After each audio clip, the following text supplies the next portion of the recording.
Action. Hai Sobat Bepom, kembali lagi bersama saya di podcast Kudapan Batman, kupas tuntas dan pantengin informasi makanan dan obat di Balai Besar POM di Denpasar. Nah, bersama saya jadi fasilitator UMKM, Ida Ayagung Prakita Hermayuli. Nah, hari ini saya nggak sendirian, saya bersama Ibu Diputu Ekayani Scorpio Santi, LSSI APT M Biomed. Nah, atau biasa dipanggil Bu Eka. Beliau adalah ketua tim sertifikasi di Balai Besar POM di Denpasar. Oke, mungkin Ibu boleh sapa-sapa dulu, Ibu?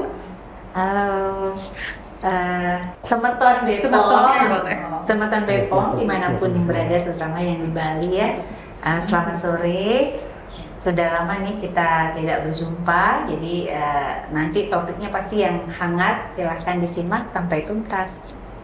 Oke, jadi kali ini kita akan ngobrol seru nih Bu tentang gebiar UMKM dan bagaimana Balai Besar POM di Denpasar niki turut serta dalam mendukung pelaku usaha kecil dan menengah yang ada di Bali Bu.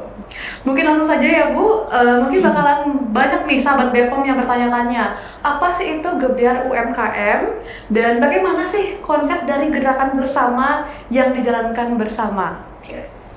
Baik, terima kasih Dayu, fasilitator juga ya, fasilitator UMKM. Ini fasilitator UMKM, juga kader di Balai Besar POM Denpasar. Konsep dari gebiar UMKM Bali ya, gebiar namanya juga gebiar ya, kadang-kadang itu lumayan wah juga ya, suatu yang gebiar gitu. Kita ininya memang inovasi ini salah satu inovasi dari Balai Besar POM Denpasar yang merupakan inovasi unggulan kita untuk pendampingan UMKM. UMKM ini sudah tahu mungkin ya teman-teman bahwa ini trending topik. Kalau tidak ada UMKM, mana bisa perekonomian meningkat gitu kan ya.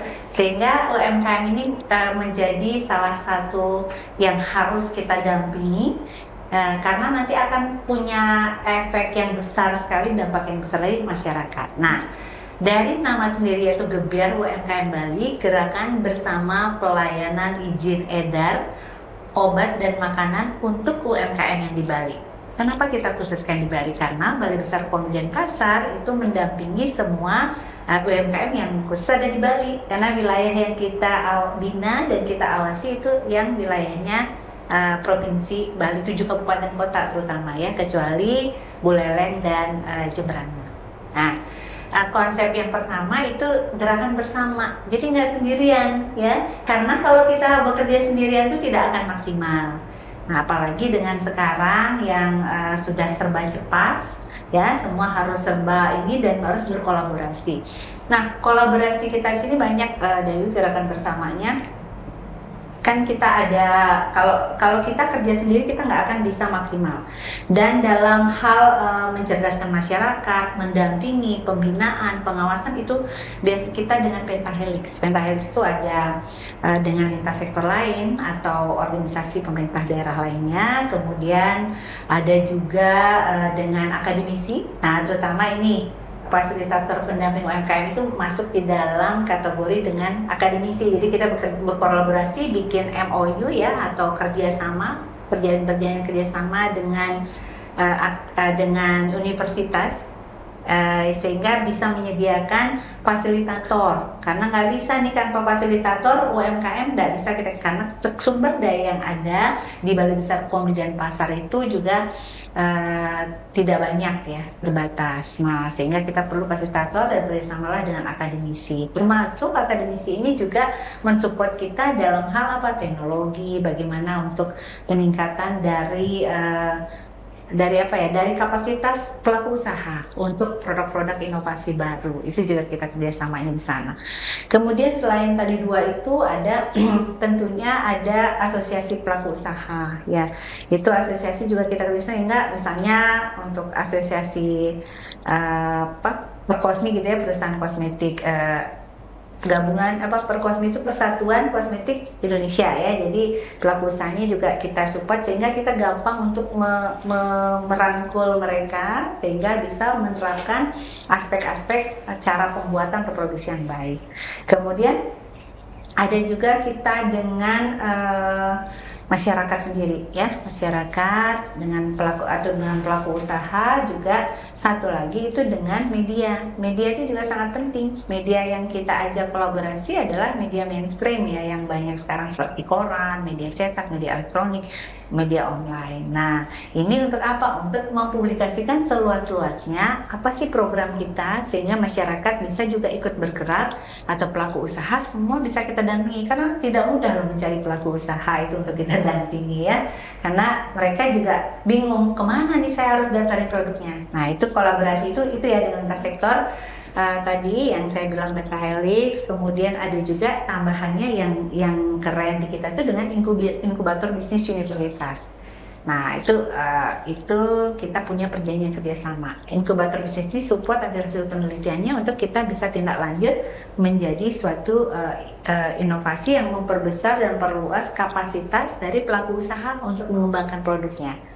Nah, di samping itu juga yang enak kita di Bali untuk gebiar UMKM ini, kok jadi saya jelasin panjang nggak apa-apa ya? Apa Ibu? Nah, itu dengan selain tadi ini ya, desa ada CSR juga. Jadi kita ada CSR-nya dari salah satu perusahaan, juga ada juga orang tua angkat juga untuk obat tradisional di sini ya.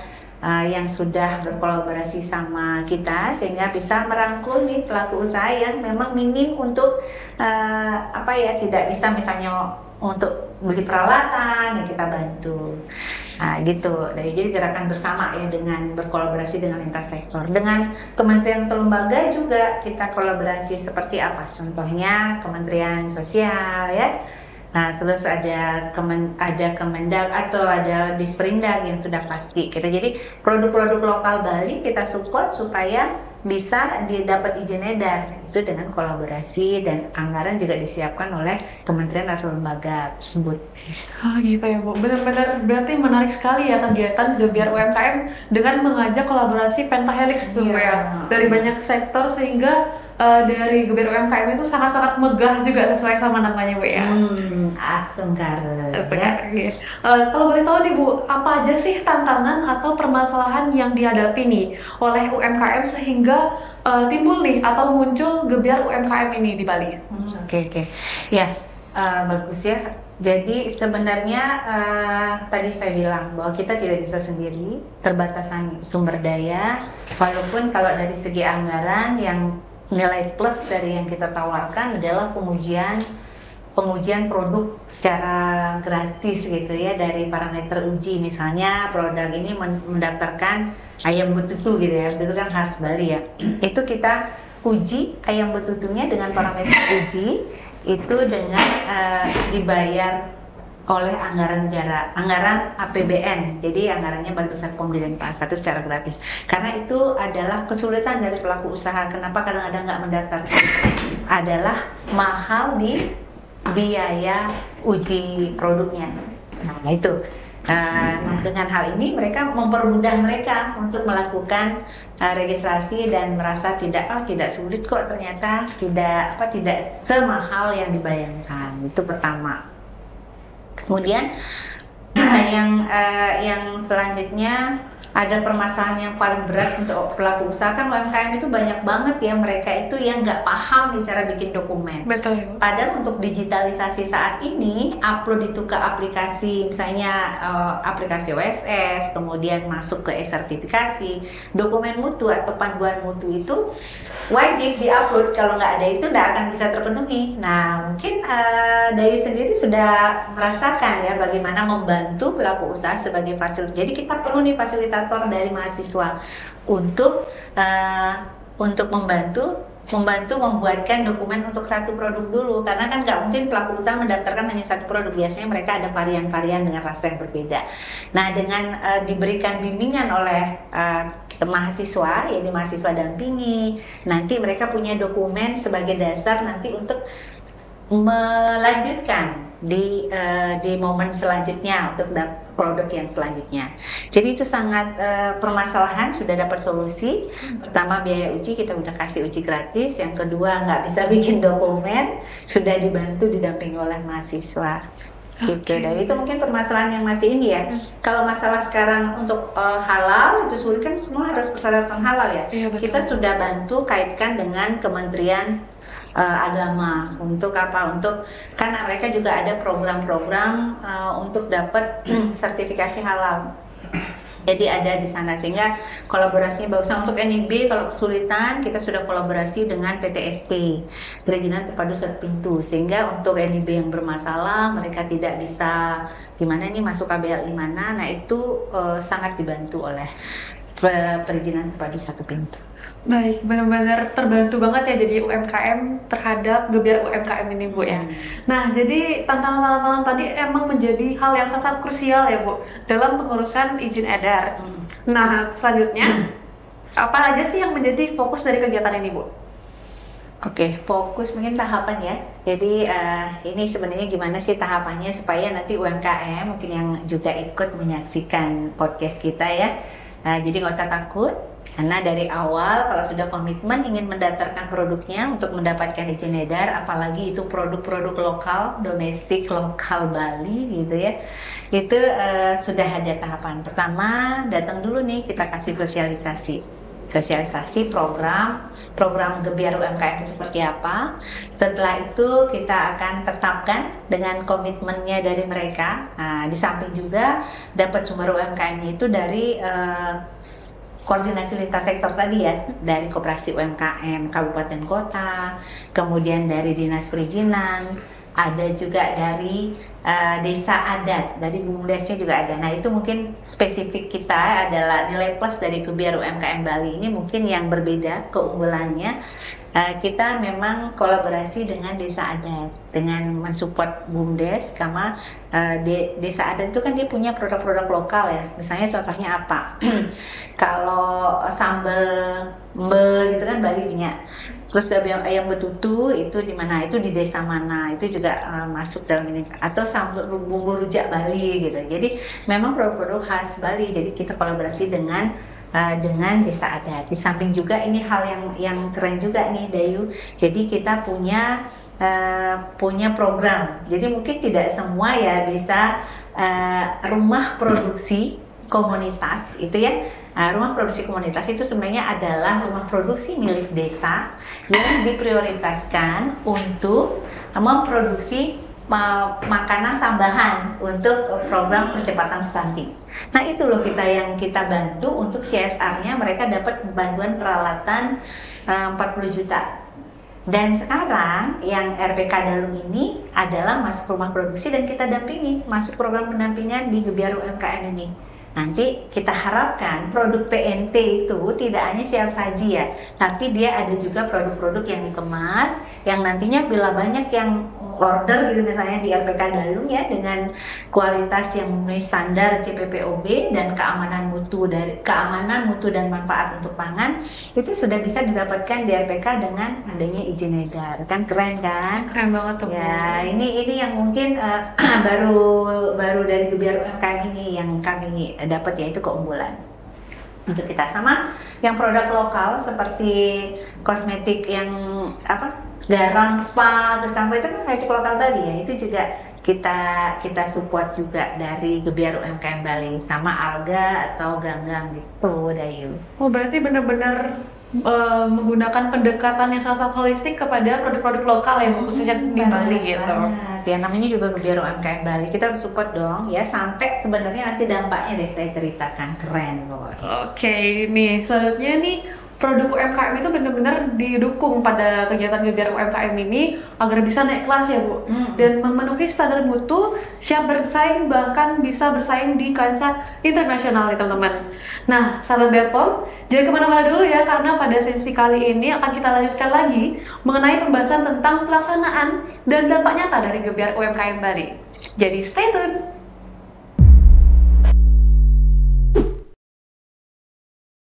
Hai Sobat Bedpom, kembali lagi pada podcast Kudapan Batman Balai Besar POM di Denpasar. Yang kali ini bersama Bu Eka, di mana pada segmen kedua ini bakalan ngebahas mengenai pelaksanaan di lapangan gitu Bu.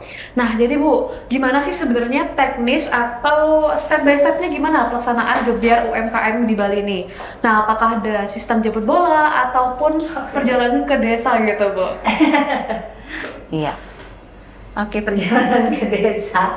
Saya tuh kayaknya nonton videonya deh ini ya, perjalanan ke desa, karena seru banget sih. Kita sampai berhujan-hujanan, debu apa namanya? Kalau Bali itu bilang menurut ya. Benar. Apa sih kalau bahasa Lumpur itu ya. Aduh. Sampai karena ingatnya saking gebiarnya gitu ya, lumpur aja sampai dilupain. Nah, tadi udah saya pertama mungkin udah tak ini ya, minggu masalah sosialisasi, kemudian ditetapkan siapa nih UMKM-nya. Setelah itu mereka di BIMTEK. Itu tahapan pelaksanaan. Di BIMTEK itu dikasih bimbingan teknis gimana sih nyusun dokumen gitu ya.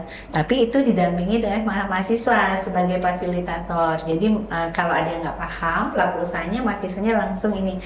Namanya juga mahasiswa yang cerdas seperti ini hostnya. Aduh saya Oke ya. Nah setelah dia BIMTEK itu BIMTEK wajib nih supaya mereka punya ilmu dokumennya seperti apa, bagaimana ngupload di sertifikasi, kemudian setelah dilakukan BIMTEK lanjut ke didampingi ke ininya aja, jadi fasilitasi tahap 1 dan fasilitasi tahap 2. Jadi kita datang nih ke tempatnya, ke UMKM-nya, gimana sih keadaannya, apakah benar nih dari denahnya kok dari denahnya udah mau dibikin gitu ya, direalisasikan sesuai yang dikonsulkan. Setelah itu baru lanjut ke kita audit fasilitasi tahap 2 dulu, apakah sudah ada perubahan perkembangan, baru terakhir ke audit UMKM dan nanti terbitlah IP, CPPOB atau CPOTB dan juga CPKB. Nah, apa sih itu CPPOB, CPKB dan CPOTB? Itu adalah cara produksi yang baik. Kalau CPPOB cara produksi pangan olahan yang baik. Kalau CPOTB cara produksi obat tradisional yang baik. Kalau CPKB cara produksi kosmetik yang baik ya, cara pembuatan kosmetik yang baik. Nah, itu ada SPA ya, SPA CPKB, CPOTB yang bertahap gitu deh. Oke. Nah, kalau dia udah terbit itu adalah SIM-nya pelaku usaha nih untuk dapat gongnya apa untuk gebiar ini adalah izin edar. Nah, kalau belum dapat SIM seperti itu nggak bisa memproduksi ya. Maksudnya kalau belum punya CPOB, CPKB, CPOTB, kita nggak bisa memproduksi produk yang mau didaftarkan untuk dapat izin edar gitu. Gitu. Akhirnya ujung-ujungnya kita untuk mempercepat nih, kita juga kolaborasi dengan Direktorat Registrasi Pangan Olahan dan juga Direktorat Registrasi Obat Tradisional, Kosmetik dan Suplemen Kesehatan. Itu namanya program jemput bola.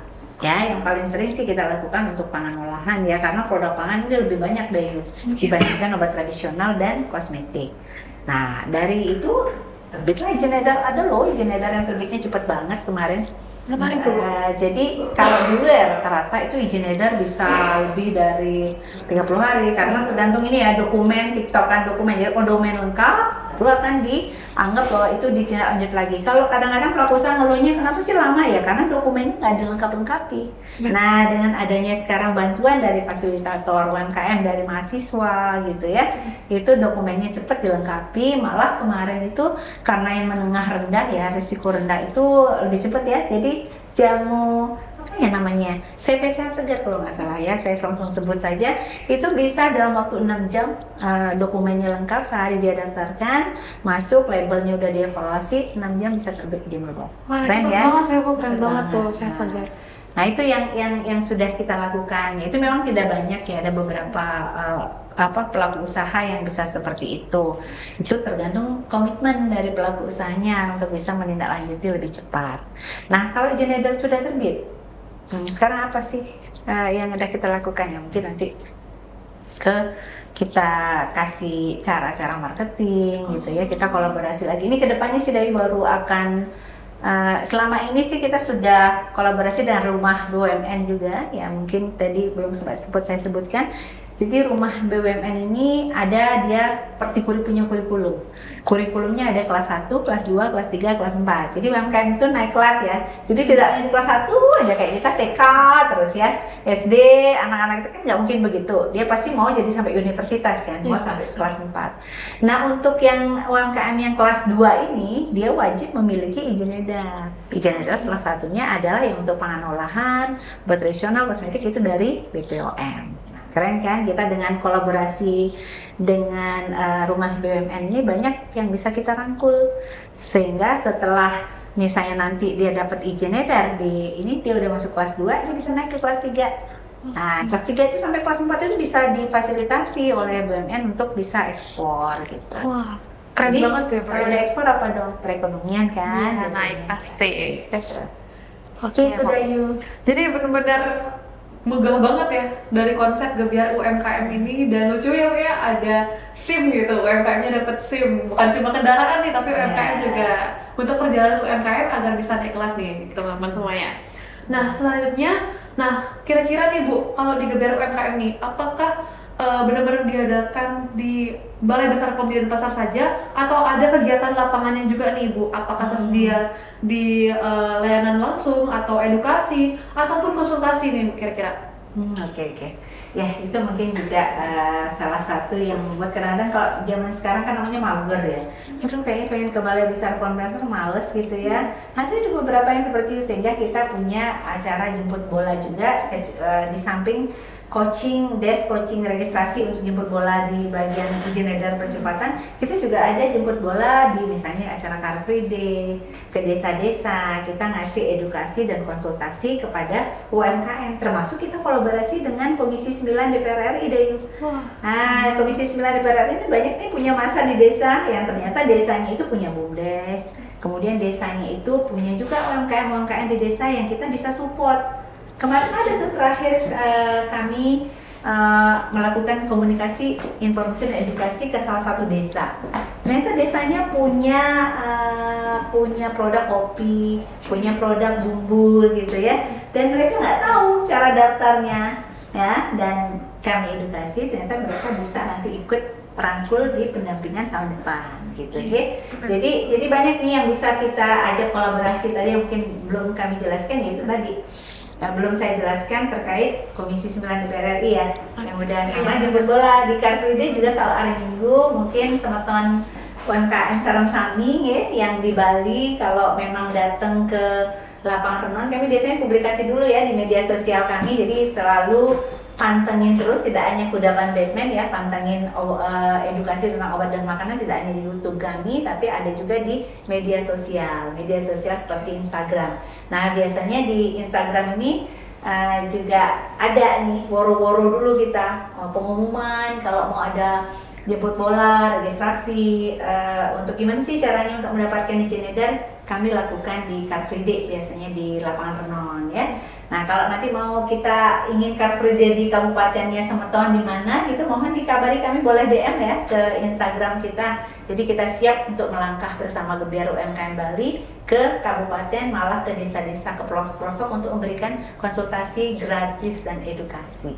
Wah, keren banget nih, Balai Besar POM di Denpasar benar-benar effort ya Bu dalam Gebyar UMKM ini, sampai disamperin loh Semeton nanti ke kabupaten ataupun desa-desa kalian. Nah, selain itu Bu, kalau UMKM ini, selain mereka mendapatkan izin edar, tapi mereka bisa konsultasi gratis, dan itu mereka mendapatkan materi juga ya Bu, berarti ya Bu, mengenai izin edarnya ini. Oke, ya. Iya dong, udah pasti ya. Materinya pasti dapat lah. Tidak hanya sekedar materi, mereka bisa praktekin gimana untuk daftar produk, yaitu selain didampingi oleh fasilitator. Dan terutama yang berbasis kan dampaknya. Dampaknya itu kalau dia udah dapat izin edar dari beberapa pengakuan yang kita survei, kita lakukan survei juga soalnya. Karena kalau nggak disurvei dampaknya nggak bisa tahu ya apa. Yes.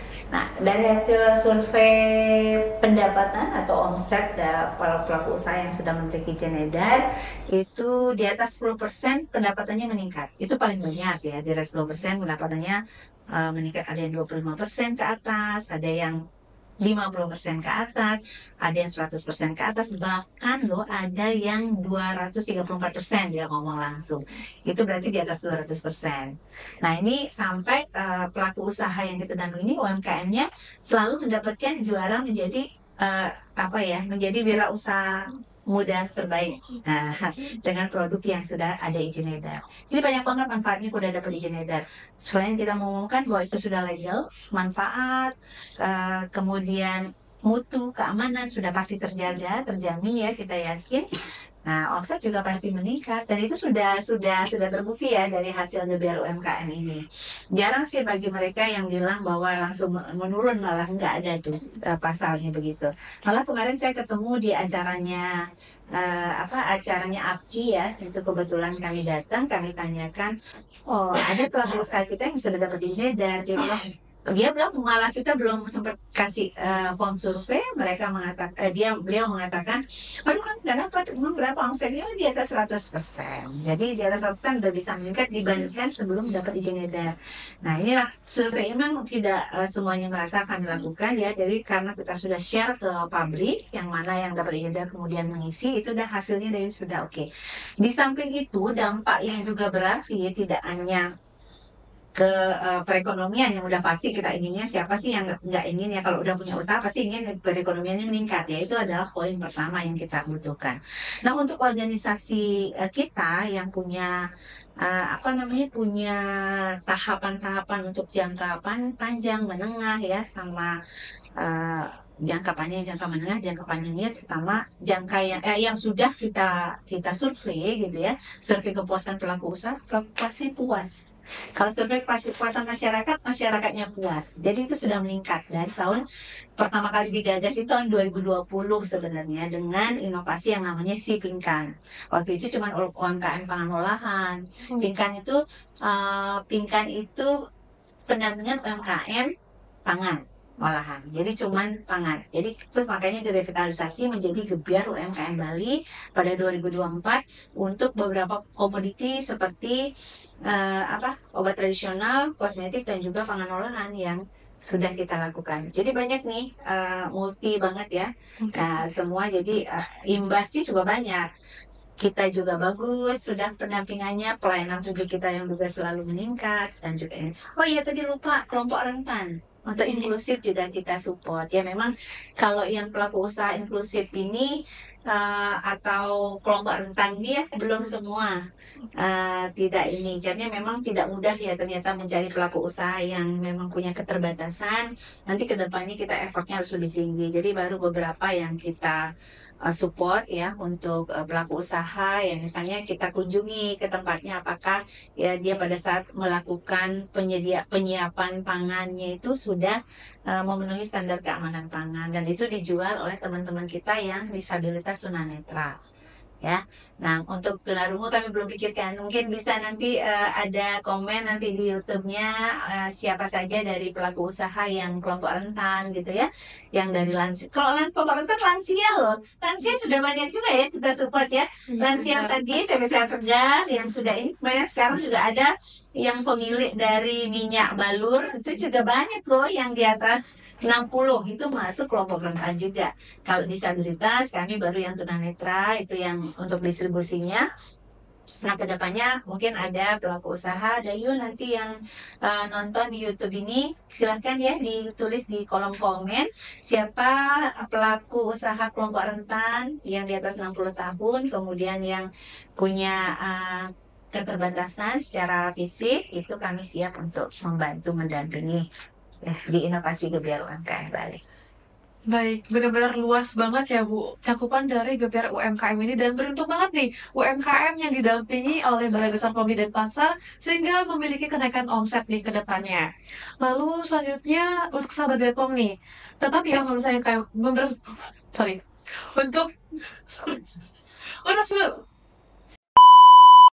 untuk Semenon Bepom tetap stay tune ya, karena kita bakalan next ke segmen berikutnya. Stay tune.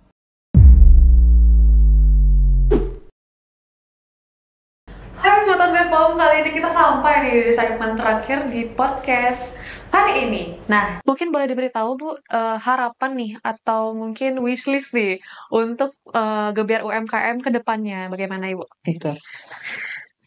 Ya, untuk kedepannya sih masih banyak sih hal-hal yang perlu kita tambahkan, karena kan ini namanya keberlanjutan suatu inovasi itu pasti ada ya. Yang tadi tidak hanya sebatas misalnya perekonomian sampai sebatas ini. Mungkin nanti dengan rumah BUMN yang ada kurikulum naik kelas, kita juga mengharapkan di kelas-kelas yang sampai kelas tinggi gitu ya, di UMKM yang kita dampingi itu bisa mendatangkan devisa negara gitu ya, sehingga meningkatkan juga ini. Kemudian produk-produk lokal kita yang mungkin sekarang belum bisa kita rilis gitu adalah yang steril komersil ya, karena itu perlu dana yang cukup ya. Tapi kita akan coba selalu berkolaborasi dengan perusahaan-perusahaan yang sudah settle gitu ya, perusahaan besar yang sudah settle untuk menjadikan mereka sebagai CSR yang bisa support kita. Dan satu hal yang mungkin harapan kita, terutama untuk UMKM, jangan pernah takut merasakan bahwa kayaknya ngurus izin edar itu sulit, rumit, dan mahal gitu kan yang dulu ya. Tapi coba diperhatikan saat ini, kami sudah banyak berbenah ya. Mungkin itu adalah image dulu karena menganggap bahwa mahal itu karena calo. Jangan sekali-sekali apa ter jangan sekali-sekali tertipu gitu ya karena namanya calo ya pasti harus membayar mereka, sehingga kita semua sesuai prosedur kalau di Balai Besar Pom dan Pasar. Walaupun nanti Bapak Ibu menyewa konsultan dengan bayar sendiri, itu sama karena ada timeline. Jadi jangan pernah percaya bahwa punya orang kita di Balai Besar Pom dan Pasar ini harus dibayar. Tidak ada begitu karena kita sudah WBBM ya, wilayah birokrasi bersih melayani. Kita harus melestarikan bahwa pelayanan publik kita memang sudah prima dan kita menolak jauh-jauh namanya gratifikasi dan suap. Sehingga Bapak Ibu tidak ada kata mahal, semua sesuai dengan peraturan pemerintah berapa biaya yang dikeluarkan untuk pendaftaran produk. Ya, sesuai dengan PP nomor 32 tahun 2017. Jadi tidak ada, semua masuk ke rekening negara. Dari harapan kita gitu, jangan pakai calo deh. Pakai nih, sudah ada fasilitator UMKM juga. Yang mahasiswa Merdeka Belajar Kampus Merdeka yang kita support bagaimana kasih materi kepada mereka, kasih pembelajaran sehingga mereka bisa mensupport UMKM. Ya, jangan uangnya dikeluarin hamburin pakai hal-hal yang nggak penting. Sesuaikan dengan ini, misalnya pakai calo itu jangan, tapi gunakanlah untuk mendaftarkan itu, pendaftaran produk itu lakukan sendiri. Boleh pakai pegawai dari perusahaan Bapak Ibu sendiri, misalnya UMKM-nya punya tim gitu di tempatnya itu bagus. Kalau ada kesulitan, kami akan dampingi. Kami juga punya fasilitator dari Balai Besar Pom dan Pasar dan juga fasilitator dari mahasiswa. Gitu ya, itu harapan terbesar kita begitu. Dan jangan takut untuk mendaftarkan produk-produk yang seru-seru dari hasil inovasi Bapak Ibu ya. Silakan nanti kalau punya apa gitu ya, mimpi apa gitu semalam misalnya, oh kayaknya ini bisa nih mendatangkan untuk rezeki saya di tahun 2025 atau sampai seterusnya, datang kunjungi kami, boleh konsultasi dan apa saja persyaratan untuk registrasi sampai mendapatkan izin edar, boleh datang ke kantor Balai Besar Pom di Denpasar di Jalan Cut Nyadi nomor 5. Dan juga melalui WhatsApp layanan 081138500533. Betul 522 untuk konsultasi Dena ya. Jadi ingat ya, jangan khawatir, semua mudah sehingga yang sekarang tuh mudah, cepat dan responsif. Nah, itu sudah terbukti tadi ada kelompok rentan, pelaku usaha kelompok rentan itu yang usia lanjut ya, itu bisa mendapatkan izin edar dalam jangka waktu 6 bulan. Baik, terima kasih dari Ibu Eka untuk harapan Gebiar UMKM di Balai Besar Pom Denpasar. Untuk kedepannya semoga bisa terwujud ya Bu, untuk harapan-harapannya.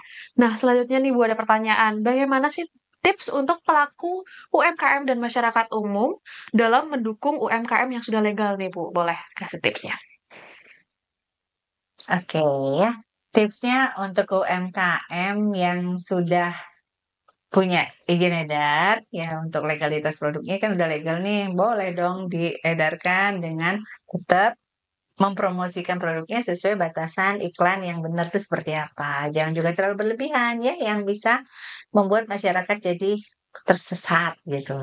Ya, nah itu untuk yang legal. Berarti kan produknya sudah aman nih, udah izin. Nah, sekarang bantu dengan marketing yang oke gitu ya. Bisa dengan teknik marketing yang positif tentunya dan yang sesuai dengan peraturan untuk periklanan. Kalau yang belum legal ya UMKM-nya jangan takut untuk selalu mendaftarkan produknya, terutama produk pangan olahan yang risiko tinggi ya, yang sudah ada kategorinya di luar PERT ke BPOM. Kemudian obat tradisional itu wajib izin edarnya dari BPOM dan juga kosmetik juga wajib izin edarnya dari BPOM. Itu daftarkan ya. Dan tipsnya untuk pelaku usaha itu jangan menggunakan calo ya. Lakukan sendiri dengan maksimal. Kalau memang butuh informasi dan butuh pendampingan, datanglah ke Balai Besar POM di Denpasar dan juga karena bisa melalui WhatsApp nih Dayu ya. Oke. WhatsApp bisa, DM Instagram bisa gitu. WhatsApp-nya 0811 388 500 533. Kemudian apalagi ada ke masyarakat. Oh, masyarakat. Nah, masyarakat sekarang juga harus support untuk UMKM kita yang sudah maju ya, yang sudah ada legalnya gitu ya. Ingat beli produk dalam negeri ya, dengan terutama dengan checklist. Tahu checklist nggak? Cek kemasan, label. Izin edar. Oke, checklist itu adalah cek K-nya itu kemasan, L-nya label, C-nya izin edar, K-nya kedaluarsa.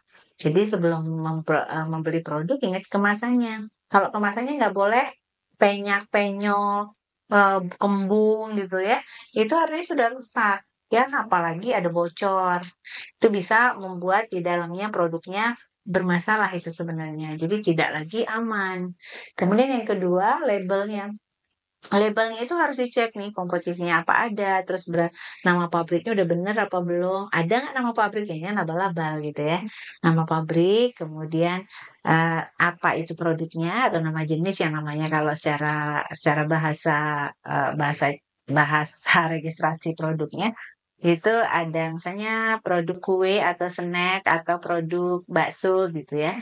Nah, itu ada nama produk, kemudian ada kod posisi, ada nama pabrik, ada nomor izin edar, ada tanggal kedaluarsa. Nah, yang ketiga cek KLIK.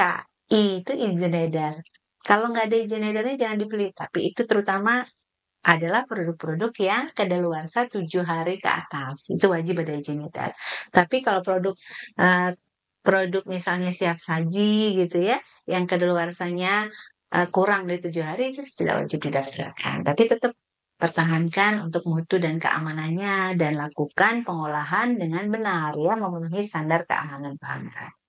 Kemudian yang terakhir K itu kedaluarsa. Jadi setiap pelaku usaha itu pasti wajib dia mencantumkan kedaluarsa supaya itu menjamin kepada pelaku usaha bahwa produk itu aman gitu dikonsumsi sampai batas waktu yang tercantum pada kemasan. Jadi ingat ya pada label dan kemasan. Jadi ingat selalu untuk masyarakat selalu cek ya. Cek kemasan, label, izin edar, dan kedaluarsa. Jadilah konsumen cerdas. Sehingga kita bisa sehat dan bahagia.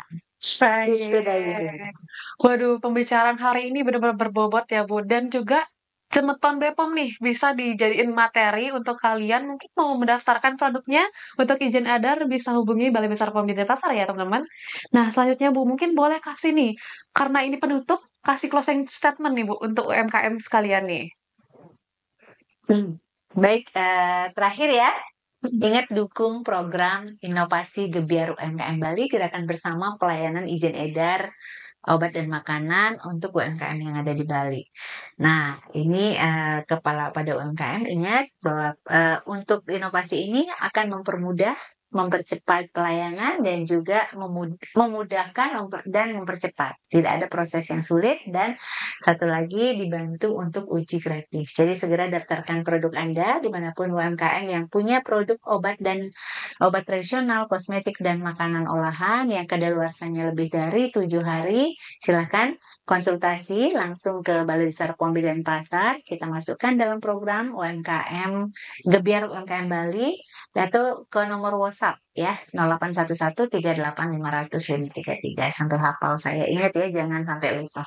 Terima kasih gitu deh Yu. Oke, baik. Lo sangat luar biasa nih Semeton BPOM sekalian. Jadi ingat ya, untuk Semeton BPOM mari dukung UMKM lokal dalam menjaga kebermutuannya dan juga berizin resmi juga bisa naik kelas. Oke, tidak disangka kita sudah sampai di penghujung acara podcast kali ini. Jadi sampai jumpa di episode selanjutnya.